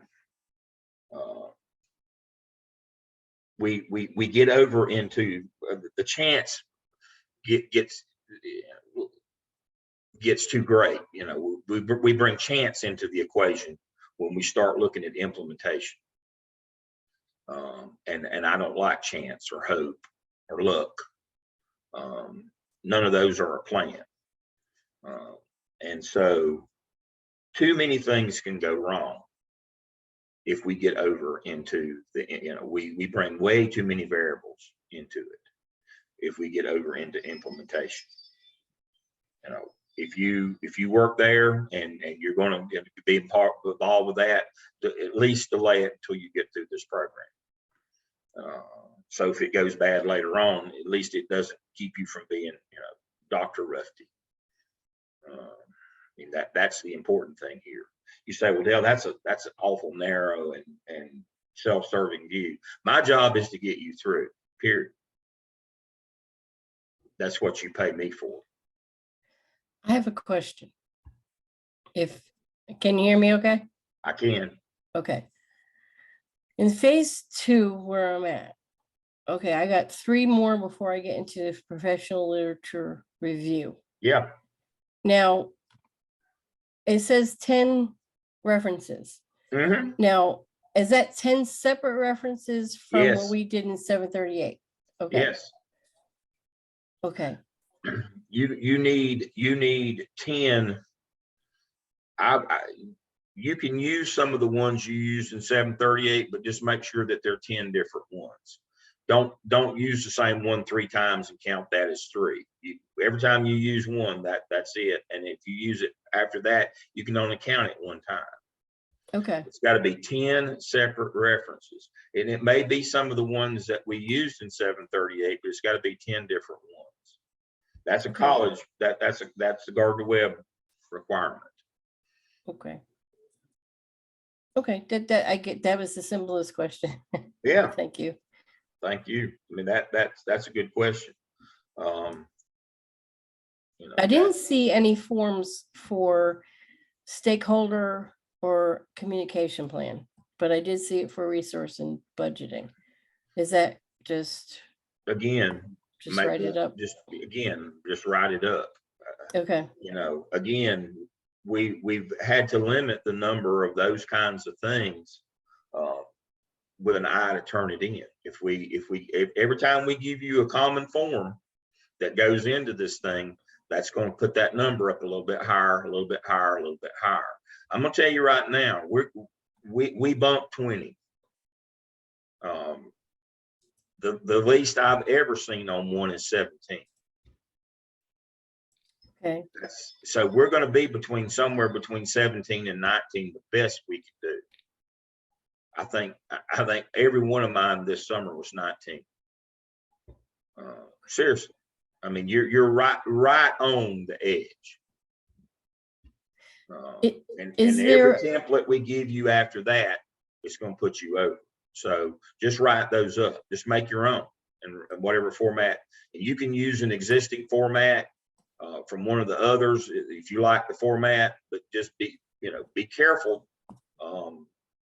The good thing about if you use one of the other templates that you've got in your paper, it'll only count against you one time. Problem is when you start using different templates, but you all use the different ones, that's what increases your number. You're going to be at 17 to 19, the best we can do. So be careful about, Beverly using the same one as Sean and the same one as Joe. Pick something that looks like the ones you've already used if you need one, or you can just write it up. The good thing is when you just write them up as a narrative, then we don't have to worry about to turn it in. It's when we use a template or a form that's when it gets us on that turn it in. Y'all know how turn it in works. Is there a free version of it so we can keep it up ourselves in the meantime? Do Of what Turn It now? In? For Turn It In, is there like a free version or something that? No, don't go. Turn it in is common all over the world. Okay. So And- just wait until it's time. Yeah, Okay. that's how turn it in works. I wish that there was a way that you could, that you could do the free and do it, but the whole notion of turn it in is it's a repository. Okay. And once it sees it one time, it counts it as a copy the second time it sees it. Now we can go in, and we do, and we exclude like your table of contents and those kind. But again, there's rules on what can be excluded. We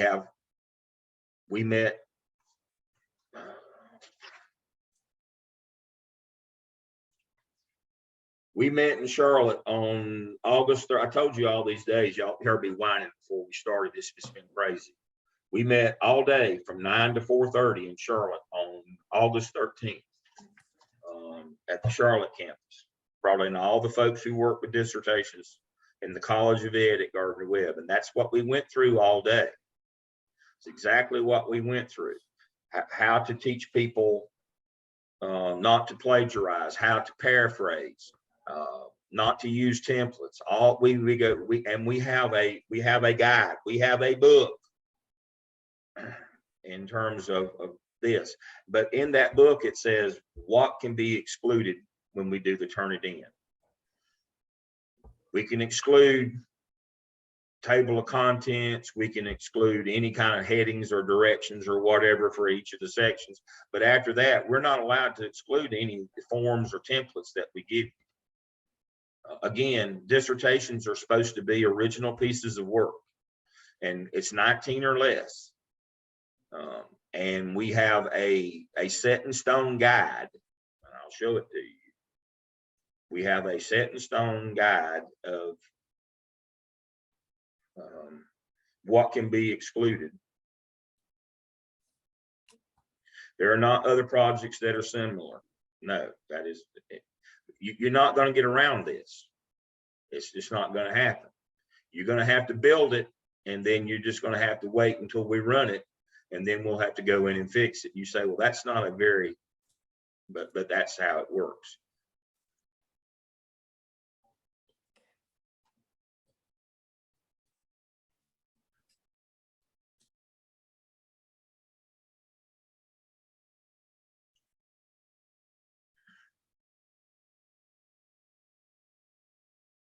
Page 13.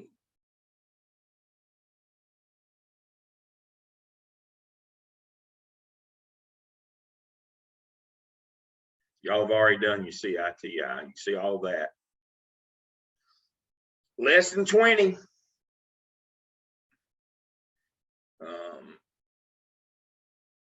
Proposal defense, turn it in, score lesson 20.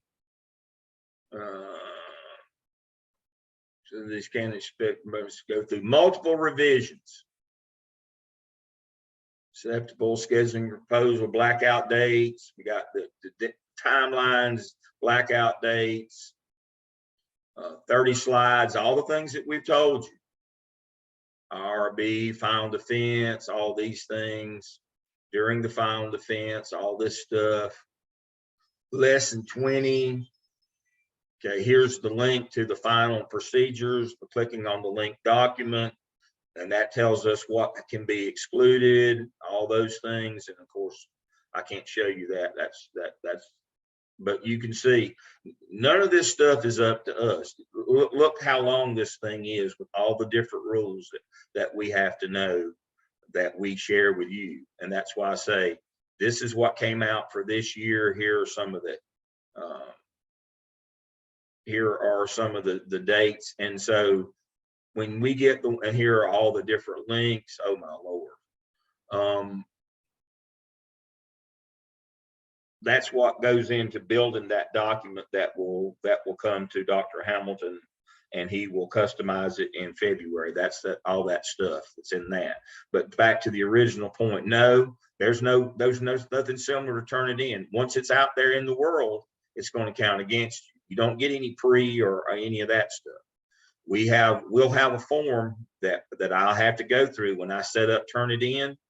It will exclude certain things, but I can't exclude templates, and that's the whole point, is that you can't exclude that stuff. It's going to count against you. So the trick is, don't use it. You know, I could send you, as you know, I have a template for everything. I mean, if we went and looked, share my screen.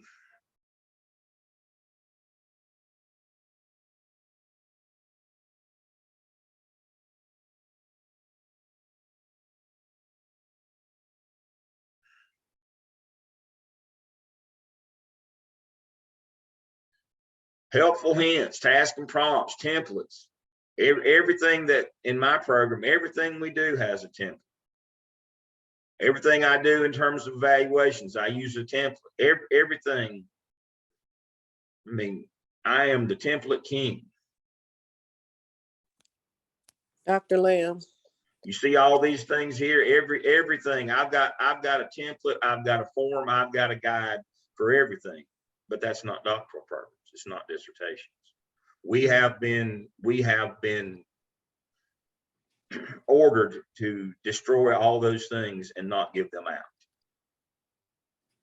So all the templates that I've used in years past with doctoral students, those are no longer, they can no longer be used. We turn it in everything now. That came down what, beginning of last year or whatever. And so we've had to build a whole new doctoral process. And so we've had to meet on a regular basis. Again, we met beginning of the year. No more templates. Everything's turned it in. Dr. Yes, ma'am. Lamb. So when we turn it into you, Yeah, you check everything, I do. and at that point, is that the turn it in, or does it No, go to? then it'll go to your editor. And after it's edited, then it goes to turn it in. Okay, thank you.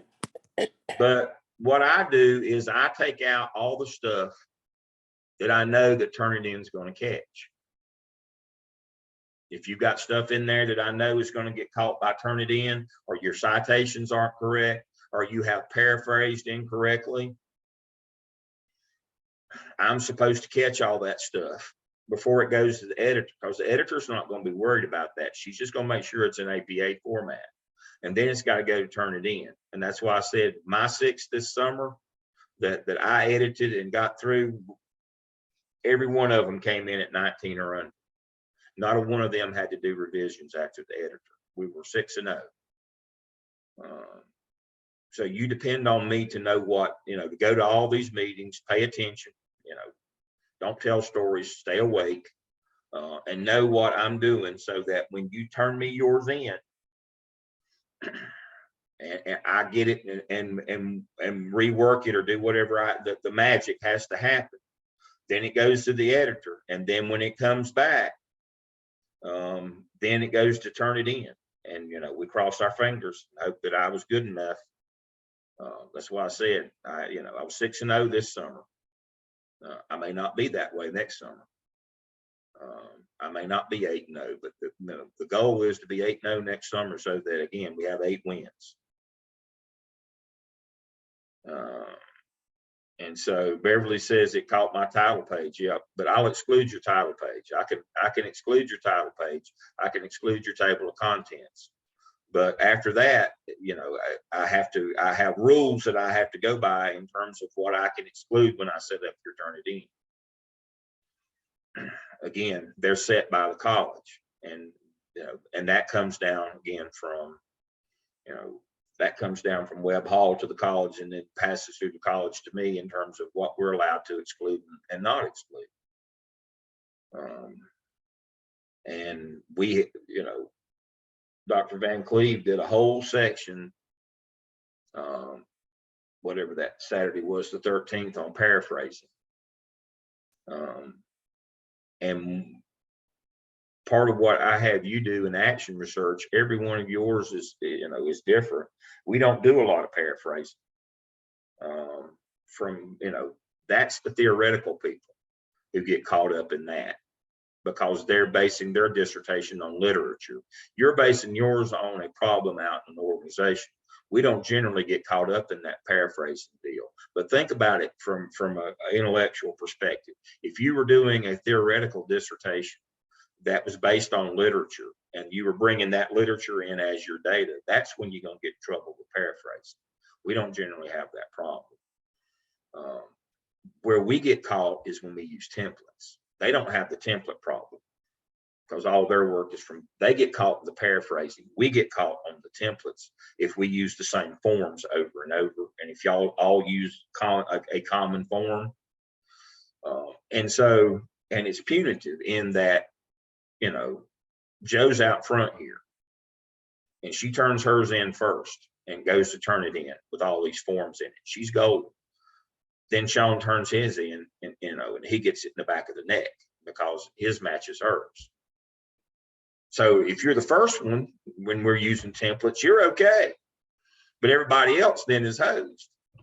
So I can't let the first one have all the templates in it. So the deal is nobody can have the templates, because after the first one, then everybody else, you know, is good. The charter is excluded. I can exclude that kind of stuff. I can exclude. That's why I said make sure that you're using the stuff from your. I can exclude the consultancy shell stuff that all looks similar. That's a form. I can exclude those things. But if I give you templates that aren't in that consultancy shell, I can't exclude them. That's why we're not supposed to give you templates.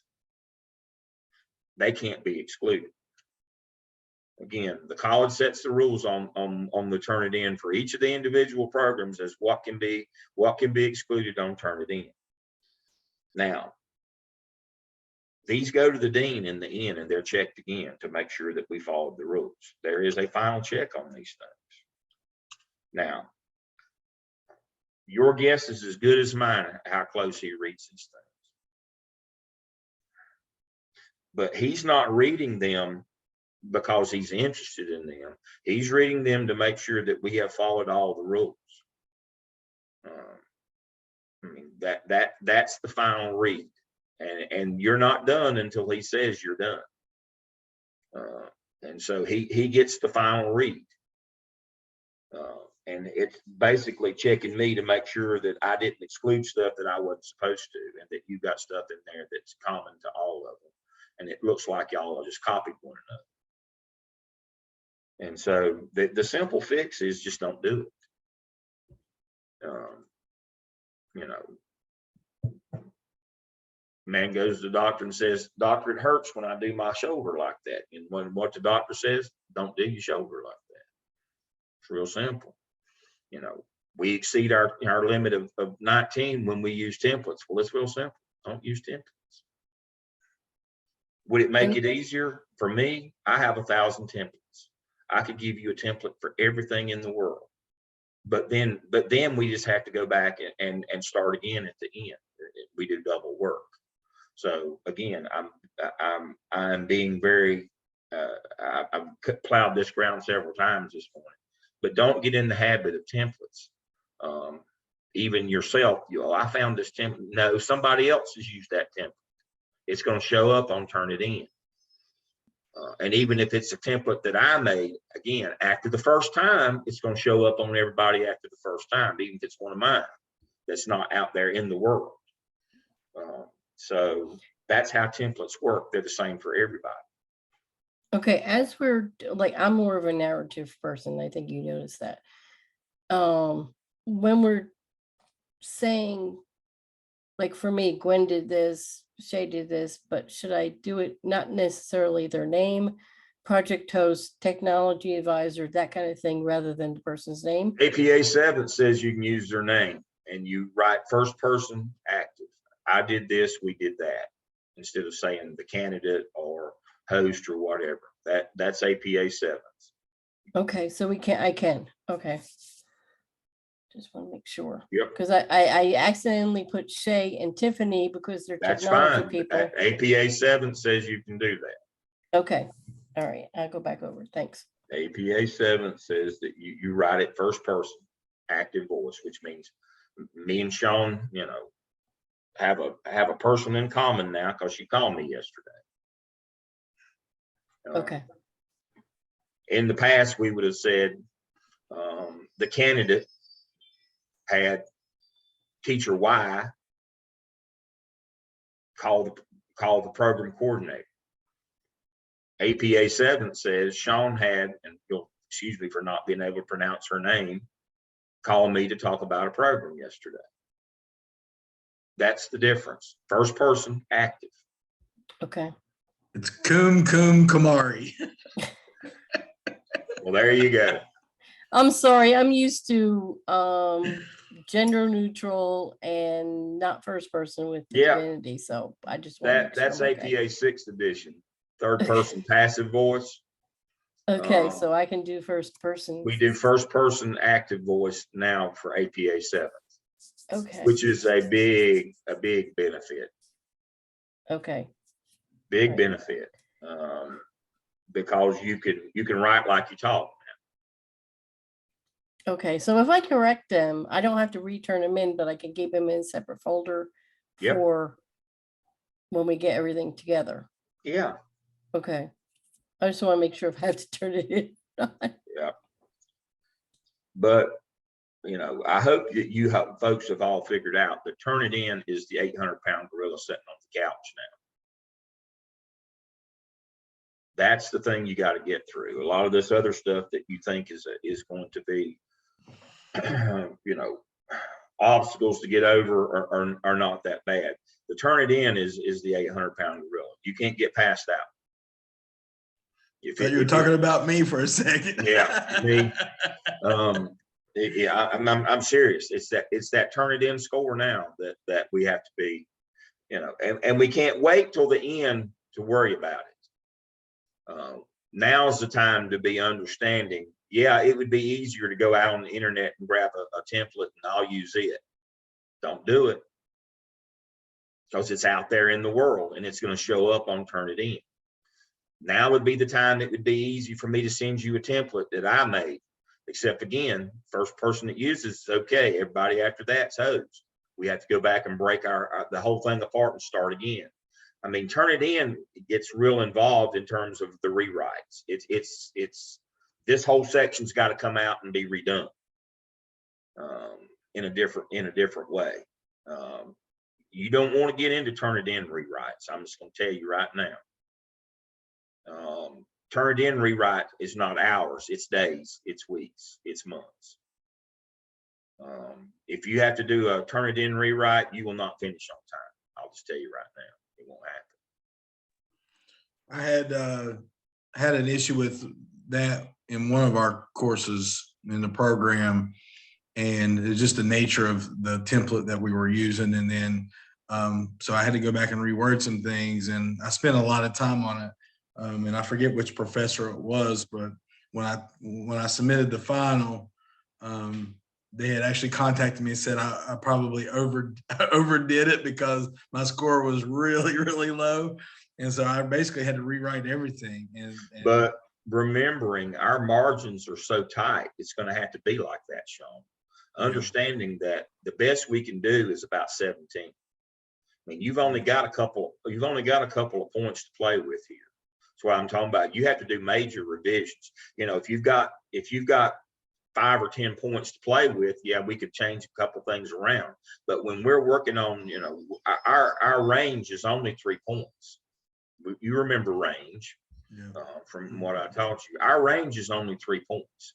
And again, you know how range works. If you have a wider range, then you have more variation. The tighter your range is, the less variation you can have. And that's our problem. Our range is 3 points, as I told you this morning. The best you can do is 16. We're going to be in that 16 to 19 range. We've only got a range of 3. The scale, you know, the scale is 20, and we've only got a 3-point range that we're going to hit. You know, if you never use a template of any kind, you're going to come in at 16. That's the best you can do is 16. If you've never seen a template in your life, 16 is your best score. So we've only got a 3-point range here. So you know, it's not just change a word or two around, unfortunately. If you're 20 or above, we're going to have to do major revisions to get you down that point or two that it takes. Sounds like not much, but you know, when your range is only 3, 1 point's like 1,000. That's the way it works. Y'all understand the law of large numbers. 1 point is big in this. Big. It takes a lot to move you 1 point. So I'm not going to say turn it in if it's 23, we'll just change a couple. No, if it's 23, we're hosed. It's going to take us a month to fix that, because that's going to be a major rewrite if it's at 23. Major rewrite. To get down 4 points on a scale this tight and this short, I'm just telling you, that's the way large numbers work. I'd like to be able to tell you, man, we can fix that in just a minute. No, we can't. We'll have to tear it apart and just about start again if we're at 23. The closer, you know, if we're at 20 or 21, it's doable. If we're at 23, we got no shot. We're going to have to tear it apart and start again. So that's what you're paying me for when you turn it into me the first time. That's what you're paying me for, is to make sure this thing is going to come in at 19 or less. That's where the rubber meets the road, because again, the editor does not care. That's not her job. You're paying her for 5 hours of her to get it in the proper format. And if it's so bad that it takes longer than that, she's going to charge you by the hour after that. And again, that's part of my deal is getting it in that format, making sure it's in that format that's not going to take more than 5 hours, and that we're going to come in at less than 20. That's what I'm going to do. That's why I said don't turn it in last minute. I've got 16 of these coming in. I've got 16 coming in. I rarely sleep, but you know, there's a time-space continuum, as I remind my wife quite often, and she's very appreciative of that, I'm quite sure. But I'm just one man, and I can only be in one place at one time. And if I've got 16 of these coming in, you can do the math on that, folks. I mean, I've got to have some time with these things. You know, I'll get on it right away, but everybody has to get in line until I can get through them all. Because if you know, understanding, and here's the beauty of this as well, and I'll close this out. If it comes to me, I don't do my job. It goes to the editor. She does her job. It comes back. It doesn't pass, turn it in. We have to tear it apart and fix it. Guess what? It has to go back to the editor again. And that costs money. It ain't free. And when it goes back to the editor again, she charges you that same fee again.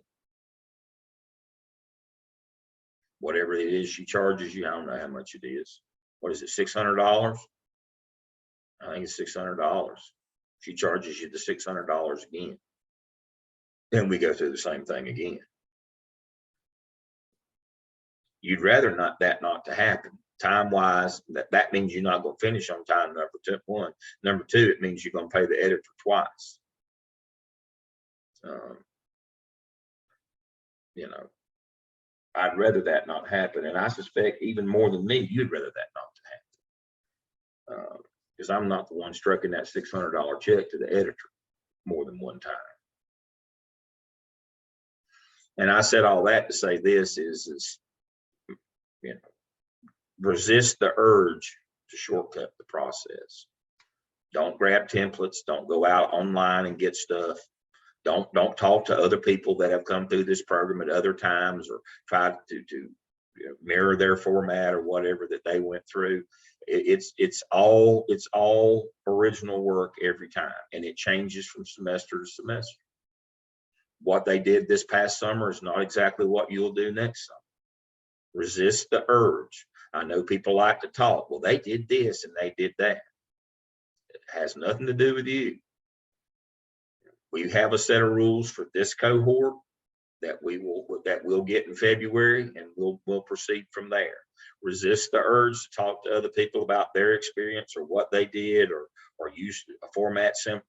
No, we'll never get it through Turnitin.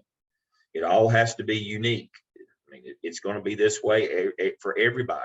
They'll tweak it. They tweak them all every year. They tweak them a little bit this, tweak them a little bit that every year, so that they're not all. And the purpose of that is so they're not all the same. That now, you know, colleges do that all the time, so that all their dissertations don't look like the same book. So they tweak how the process goes, and what counts and what, and this and that and the other. Some topics get, you know, certain topics get in theoretical work. Certain topics are excluded now. You can't do your dissertation because we had too many in that area. Can't do efficacy for a while now because everybody did efficacy there for 3 or 4 years. That's what everybody did. Well, that's off the table now. That's what colleges do. They adjust to changing environments, conditions. They try to make sure that everybody's just not the same, that it's not cookie cutter, and everybody produces the same work. And so yours is not going to look like last summer's. It'll look a little bit different. Content will be, the flow will be a little bit different. And the ones the summer after that will be a little different from that. That's just the way it works. It's supposed to be, doctoral work is supposed to be independent, empirical, original work. And colleges go through steps to make sure that happens. So resist the urge to talk to others, to mirror their work, to copy their work, to go out and grab templates. There is no shortcut. There is no free lunch. You just got to do the work. When the gong sounds in next February and we get our meeting together and we meet, it's going to look a little bit different. But and the next year look a little bit different for them. Last year looked different than the year before. That's just the way it goes. But we got to get it through that Turnitin. So we have to resist the urge to go out and grab things that other people have used, and make sure that we do our own. All right, I'm done. I got to go to Charlotte. I got to go see Vera. We got to go get a little work done this afternoon. Okay, sorry to hold you up. Thank you very much for your time. No, thank y'all. Good to see you again. Yeah, Good to safe see trip. all of y'all. And again, if you know where you are, and you know I'm always available, pick up the phone. We can Zoom. You know, I make y'all a priority in my schedule. But please remember, I teach class at night, 4 nights a week, Monday, Tuesday, Wednesday, Thursday. I teach on Tuesdays. My doctoral CNI class is from 6 to 8. My Monday night class is 7 to 8. My Wednesday night class is 7 to 8:30. And my Thursday night class is from 7 to 8:30. So I can't Zoom during the evenings except Fridays. I can Zoom during the day. I can Zoom because of travel time. I can Zoom up to about 4 o'clock. If you need me I can make arrangements to Zoom from 4 to 6. We can do 9 o'clock or after. We can do like from 9 to 10, 10 to 11 at night if y'all are still up. We can do that, but remember that period from about 5 o'clock to about 8 or 8:30, I'm generally in class in the evenings. Now some Thursdays I could Zoom. It's according to I meet with that group. I just finished technology with them, and so I'll have a couple of weeks off with them before I have to go back and do some more with them. And so let's see, Saturdays I am that doctoral group. We meet the first weekend in October, but remember every other Saturday I'm running to Charlotte with one of my doctorals from one of the other programs. But my class, let me look, I can't meet the first weekend in October. We're face to face with my EDCI group in Charlotte, and then the 12th and the 13th of November I'll be in Charlotte with them that weekend. But other than that, weekends I'm generally available on Saturdays and after church on Sundays. I can Zoom with you. So that means Sunday afternoon. For me personally, I'm gonna handle this class first. We're probably finishing like November 20th, and then I'm gonna kick it up. Yeah, that's exactly right. That's what I'm talking about. You Yeah, know, the whole point is it doesn't do any good for us to be in, you know, taking time and doing this when you need to do your class. And then after your Yeah. class is over, you know, this fall, that's our time to work during the holidays, during January, and knowing then once you know what you got to do this spring after you've met, just like this semester, we wait until after, you know, you can't forget your classwork. I mean, that's the thing about this. That's again, going back to the earlier discussion, y'all have to factor in your classwork along with your dissertation work.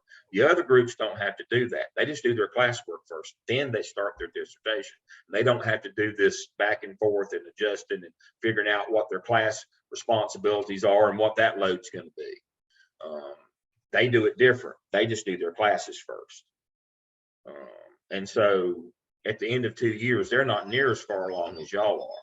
They catch up in the end because they don't have to do classes that last year. You still do. And that's why I said, but they've got to come first. You can't forget your classwork to do this. And it won't do any good if you got an executive summary and a dissertation in practice if you don't pass your classes.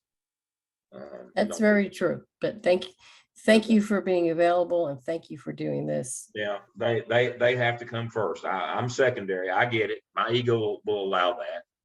It's hard. But, We appreciate you very much. So. you have to remember they're driving this bus. You got to get those classes first. Oh yeah. All right, I got to go to Charlotte. Okay, safe trip. Love you, mean it. See you next Love you. time. Bye-bye. Bye-bye.